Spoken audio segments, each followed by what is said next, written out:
मोथा घास की परमानेंट छुट्टी कैसे करें। खासकर गर्मियों के दिनों पर दोस्तों मोथा घास को कंट्रोल करने के लिए सबसे बेस्ट उपाय, सबसे बेस्ट तरीके के बारे में बात करने वाले हैं। क्योंकि यह एक ऐसा खरपतवार है जिसे देखो नामों से तो अलग अलग जाना जाता है, जैसे नांगर मोथा है, गोंदली, गोंदला या फिर मोथा के नाम से सबसे ज़्यादा प्रचलित है। तो यह एक ऐसा खरपतवार है, यदि हम मल्चिंग ड्रिप में भी खेती करते हैं तो मल्चिंग को फाड़कर एक ऐसा खरपतवार है जो ऊपर आ जाता है। फोटो पर जो आप देख रहे हैं यह एक ऐसा खरपतवार है, हमारी उपज को लगभग 25 से 30% तक उपज को प्रभावित कर देता है, कम कर देता है।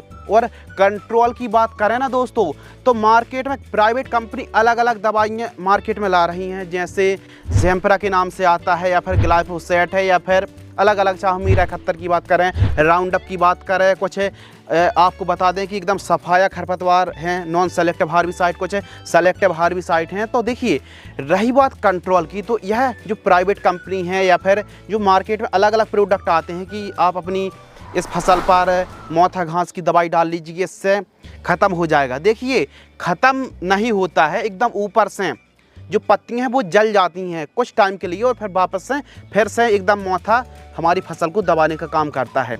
तो कहने का मतलब ये है कि यह जो खरपतवार, इसकी बात हम क्यों कर रहे हैं, क्योंकि इसलिए कर रहे हैं इसकी बात कि यह एक ऐसा जिद्दी खरपतवार है जो आसानी से कंट्रोल नहीं होता है। उसका सबसे बड़ा कारण है दोस्तों यह मोथा घास की जो गांठ होती, जड़ होती है, वो कंद आकार में होती है जो मिट्टी के अंदर होती है।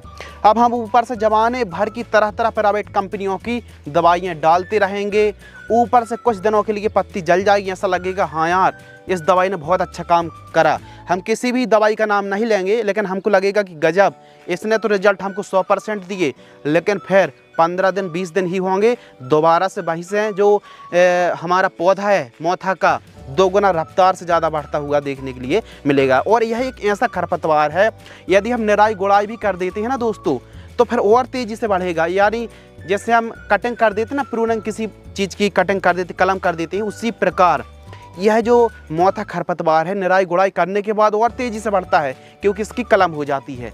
तो देखिए हम कई प्रकार की दवाइयाँ, मन चाही दवाइयों को जो चाहे वो दवाई स्प्रे कर दी। और वैसे भी आपको बता दें कि फसलों पर किसी भी खरपतवार नाशक स्प्रे करते हैं तो उसका जो असर है हमारी फसल पर लगभग 30 दिन 45 दिन, किसी खरपतवार नाशक हार्बिसाइड वीडीसाइड का 60-70 दिनों तक असर रहता है। इसके बाद हम किसी नई फसल की बुआई करते हैं, रोपाई करते हैं, तो हमको लगता है विल्ट की समस्या आ रही, डंपिंग ऑफ पौधा क्यों हो रहा है, ये तो कोई बीमारी है। बीमारी नहीं बल्कि खरपतवार नाशक दवाइयों का असर होता है। विल्ट की, ऐसा लगता है विल्ट की समस्या आ रही है, सूखने की समस्या क्यों आ रही है, तो इसीलिए खरपतवार नाशक स्प्रे करने से परहेज आप कर सकते हैं। और रही बात मोथा खरपतवार कंट्रोल करने के लिए, तो गर्मियों के समय सबसे मेरे हिसाब से बेस्ट ऑप्शन है कौन सा, उसके बारे में बात करने वाले हैं। वीडियो को लाइक करके चैनल को सब्सक्राइब जरूर करें। कुछ आपको बताएंगे कि नहीं गर्मियों के दिनों पर आप एक काम करें कि आप ग्लाइफोसेट ले लीजिए, ज़ेम्परा ले लीजिए, उसके साथ यूरिया मिलाकर आप स्प्रे कर दीजिए, डीजल मिलाकर स्प्रे कर दीजिए, ये मिलाकर स्प्रे कर दीजिए, वो मिलाकर स्प्रे कर दीजिए।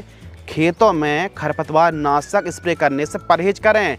जैसे आप सोयाबीन की खेती कर रहे हैं तो पंजा, कुल्पा या फिर कुछ इस प्रकार देसी यंत्र चलाकर खेत से खरपतवार को बाहर निकलवाएं। अब हमारी फसल पर कौन से खरपतवार नुकसान पहुंचाते हैं, जो फसल के नीचे खरपतवार रह जाते हैं वो कोई नुकसान नहीं पहुंचाते हैं। फसल के ऊपर जो फसल हैं, ऊपर वाली हाइट जो खरपतवार ले जाते हैं वो हमारी उपज को प्रभावित करते हैं। लेकिन मोथा एक ऐसा खरपतवार है जो हमारी उपज को प्रभावित करता है और ये अपनी जनरेशन को ना इतनी तेज़ी से बढ़ाता है कि क्या ही बताएं आपको। जैसे दूब घास है, बहुत तेज़ी से मतलब पूरे खेत में फैलती जाएगी, उसी प्रकार मोथा जो घास है कंद मिट्टी के अंदर है। तो सबसे बेस्ट जो उपाय है दोस्तों, जी हाँ, आप गर्मियों के दिनों पर जैसे गेहूं की खेती कर रहे हैं या फिर मूंग उड़द की खेती करने के बाद खेत खाली है, और ख़ासकर कब, अप्रैल महीने पर, अप्रैल मध्य पर या फिर मई महीने पर, मतलब कम से कम बरसात से पहले आपको 45 दिन के आसपास का समय मिलना चाहिए, 1 महीने से 1.5 महीने का समय मिलना चाहिए। गहराई में चलने वाले चाहे तोता हल है या फिर प्लाऊ है जो कि आप वीडियो पर देख रहे हैं, इस प्रकार गहराई में चलने वाले यंत्र से आप जुताई करा दीजिए, प्लॉविंग करा दीजिए। अब इससे क्या होगा, आपकी मोथा घास की जो गांठें हैं वो सिर्फ एक तरीके से ही कंट्रोल हो सकती हैं, एक मेथड से ही नष्ट हो सकती हैं, और वो विधि है दोस्तों धूप से ही कंट्रोल होंगे। क्योंकि जब मिट्टी एकदम पलट जाएगी तो जो गांठें हैं, गांठों को ही हमको नष्ट करना है, और इसके लिए तेज़ धूप लगना चाहिए। गेहूं की कटाई हुई और जस्ट आपने प्लोइंग करा दी गहराई में चलने वाले हल से, इससे यदि तेज़ धूप लग गई, समझ लो वो कंद में, जो मोथा घास के कंद में यदि तेज़ धूप लग गई तो समझ लीजिए कंट्रोल हो गया, वरना तरह तरह की दवाइयाँ स्प्रे करते रहना, कंट्रोल होने वाला नहीं है। तो जब आपका एकदम खेत खाली हो तो कुछ इस प्रकार इस मेथड से यदि आप मोथा घास की परमानेंट छुट्टी करने की सोच रहे हैं तो इस गर्मी सबसे बेस्ट ऑप्शन माना जाएगा। गर्मियों के दिनों पर गहराई में चलने वाले प्लाऊ से प्लोविंग करा दीजिए, सबसे बढ़िया तरीके से मोथा घास को आप कंट्रोल कर पाएंगे। मोथा खरपतवार को कंट्रोल करने के लिए अलग अलग रासायनिक दवाई का स्प्रे ना करके यह विधि हमने आपके साथ साझा की है, इसको आप अपनाएंगे तो देखिए खेत भी तैयार हो जाएगा बढ़िया तरीके से, और मोथा घास पर बहुत अच्छा रिजल्ट मिलेगा, अच्छे से कंट्रोल हो जाएगा।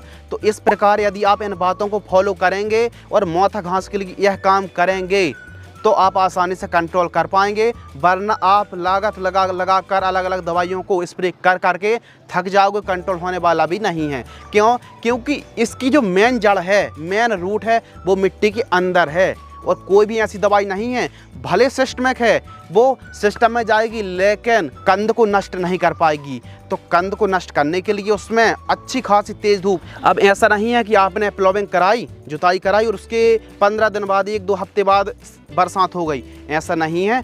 अच्छे से धूप लगेगी कंद में तभी कंट्रोल होने वाला है, और अच्छे से एकदम खेत को पड़े रहने दीजिए, कंट्रोल हो जाएगा। यदि ज़्यादा यह समस्या है तो, और समस्या बिल्कुल ना के बराबर है, तो खेत को खाली ना छोड़ करके, गहराई में प्लाव ना चलवा करके, तैयार करवा कर मूंग उड़द की खेती जल्दी से जल्दी बुआई कर दीजिए, अच्छी कमाई आप कर सकते हैं।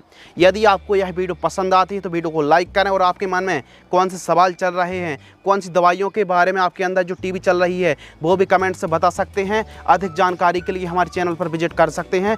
अलग अलग एग्रीकल्चर से संबंधित इन्फॉर्मेशन वीडियो को आप वॉच कर सकते हैं। धन्यवाद।